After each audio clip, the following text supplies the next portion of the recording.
بسم اللہ الرحمن الرحیم۔ تمام تعریفیں اللہ کے لیے ہیں، وہی نیک لوگوں کا ولی ہے۔ واقعہ کرتاس کی تحقیق۔ سوال: رسول اللہ صلی اللہ علیہ وسلم کی وفات کے وقت مشہور واقعہ کرتاس کی اصل نوعیت کیا ہے؟ حضرت عمر رضی اللہ تعالی عنہ کا اس معاملے میں کیا موقف ہے؟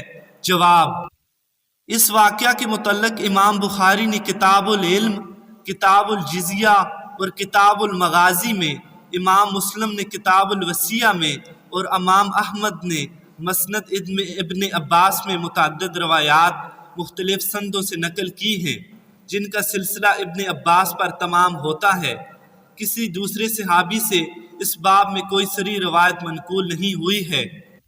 خلاصہ ان سب روایات کا یہ ہے کہ وفات سے 4 روز پہلے جمعرات کے دن حضور نبی اکرم صلی اللہ علیہ وسلم پر مرض کی شدید تکلیف طاری تھی اور آخری وقت معلوم ہو رہا تھا۔ اس حالت میں آپ صلی اللہ علیہ وسلم نے حاضرین سے فرمایا کہ لکھنے کا سامان لاؤ، میں تمہیں ایک ایسی تحریر لکھ دوں کہ اس کے بعد تم کبھی گمراہ نہ ہو۔ اس وقت گھر میں بہت سے لوگ جمع تھے۔ حضرت عمر نے کہا، رسول اللہ صلی اللہ علیہ وسلم اس وقت سخت تکلیف میں ہیں، ہمارے پاس قرآن مجید موجود ہے، اللہ کی کتاب ہمارے لیے کافی ہے۔ اس پر اختلاف ہو گیا۔ بعض لوگوں نے کہا نہیں، سامان کتابت لے کر آنا چاہیے تاکہ حضور صلی اللہ علیہ وسلم وہ چیز لکھوا دیں جس کے بعد ہم گمراہ نہ ہو سکیں، اور بعض اصحاب نے حضرت عمر کے خیال کی تائید کی۔ کچھ اور لوگوں نے کہا کہ حضور صلی اللہ علیہ وسلم سے پھر دریافت کر لو، آپ صلی اللہ علیہ وسلم واقعی کچھ لکھوانا چاہتے ہیں یا یہ بات آپ صلی اللہ علیہ وسلم نے غلبہ مرض کی وجہ سے گھبراہٹ میں فرمائی ہے۔ اس طرح بعض لوگ آپس میں بحث کرنے لگے اور بعض حضور صلی اللہ علیہ وسلم سے آپ صلی اللہ علیہ وسلم کا مدعا پوچھنے میں لگ گئے۔ اس پر حضور صلی اللہ علیہ وسلم نے فرمایا، مجھے میرے حال پر چھوڑ دو، میں جس حالت میں ہوں میں اس سے بہتر ہے جس کی طرف تم مجھے بلا رہے ہو، میرے پاس سے اٹھ جاؤ، میرے پاس جھگڑا کرنا ٹھیک نہیں ہے۔ اس کے بعد حضرت ابن عباس کہتے ہیں کہ حضور صلی اللہ علیہ وسلم نے 3 باتوں کی وصیت فرمائی۔ ایک یہ کہ مشرکین کو جزیرہ عرب سے نکال دو، دوسری یہ کہ جو وفود باہر سے آئیں ان کی اسی طرح خاطرداری کرنا جس طرح میں کرتا تھا، اور تیسری بات حضور صلی اللہ علیہ وسلم کی زبان سے ادا نہ ہوئی یا راوی سے فراموش ہو گئی۔ روایات اس باب میں بھی واضح نہیں ہیں کہ ابن عباس نے اس کو فراموش کیا یا بیچ کے کسی راوی نے۔ یہ ہے کل کائنات اس قصے کی۔ اگر کوئی سیدھے طریقے سے یہ بات سمجھنا چاہے تو اصل صورت معاملہ کے سمجھنے میں کوئی مشکل پیش نہیں آ سکتی۔ اپنے محبوب ترین پیشوا اور رہبر کو دنیا سے رخصت ہوتے دیکھ کر سب لوگوں پر اضطراب کا عالم طاری تھا۔ مرض شدت پکڑ چکا تھا۔ سب کی آنکھوں کے سامنے حضور صلی اللہ علیہ وسلم سخت کرب کی حالت میں مبتلا تھے۔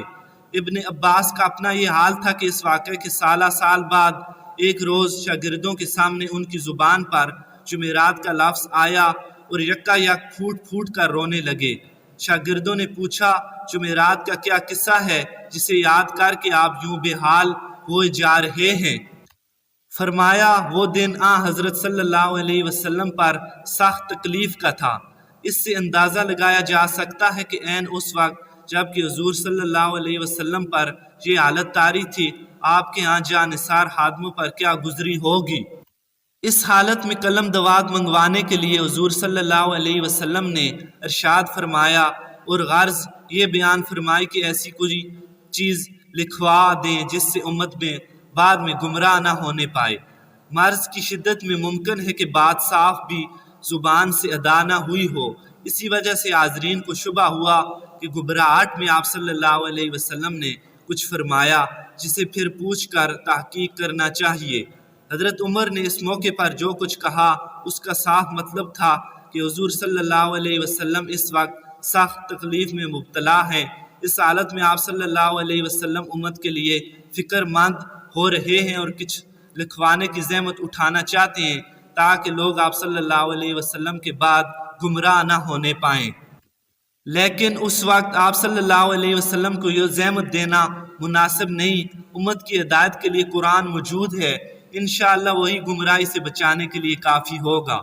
ممکن ہے اس کے ساتھ حضرت عمر کو یہ بھی اندیشہ ہوا ہو کہ اگر تاریخ لکھواتے لکھواتے حضور صلی اللہ علیہ وسلم کا وقت آن پورا ہوا اور بات ادھوری رہ گئی تو کہیں وہ الٹی فتنے ہی کی موجب نہ بن جائے۔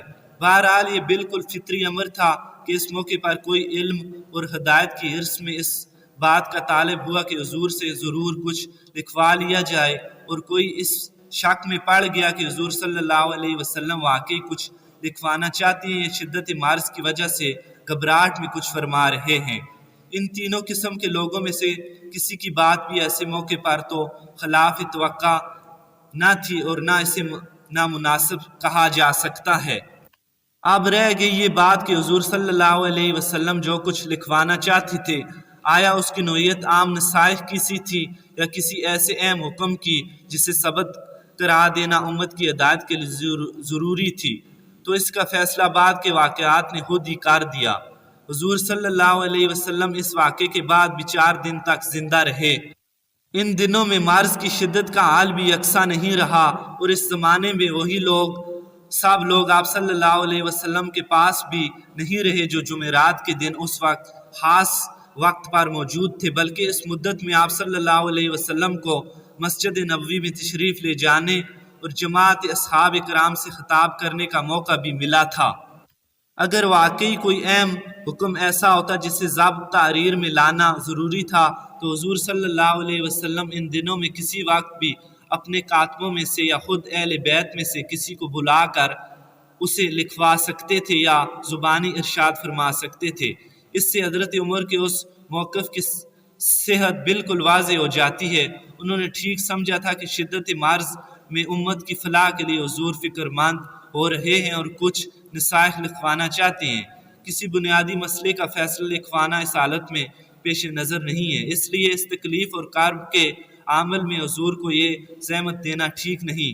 ہمیں قلب دوات لانے کے بجائے حضور کو یہ اطمینان دلانا چاہیے کہ آپ صلی اللہ علیہ وسلم ہمارے لیے پریشان نہ ہوں۔ آپ صلی اللہ علیہ وسلم اپنی امت کو وہ کتاب ہدایت دے کر جا رہے ہیں جو انشاءاللہ اسے کبھی گمراہ نہ ہونے دے گی۔ آخر میں حضرت علی رضی اللہ تعالیٰ عنہ کی بھی ایک روایت ملاحظہ فرما لیجئے جسے مسند احمد میں نقل کیا گیا ہے۔ اس میں حضرت علی فرماتے ہیں، مجھے نبی اکرم صلی اللہ علیہ وسلم نے حکم دیا کہ شانے کی ایک ہڈی لے کر آؤ تاکہ آپ صلی اللہ علیہ وسلم اس پر ایک ایسی چیز لکھ دیں جس سے آپ صلی اللہ علیہ وسلم کی امت آپ صلی اللہ علیہ وسلم کے بعد گمراہ نہ ہو۔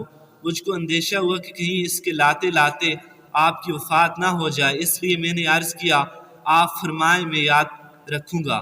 اس پر حضور نے فرمایا میں وصیت کرتا ہوں نماز اور زکوٰۃ کی پابندی کرنے کی اور ان غلاموں کے ساتھ حسن سلوک کی جو تمہارے ملک میں ہوں۔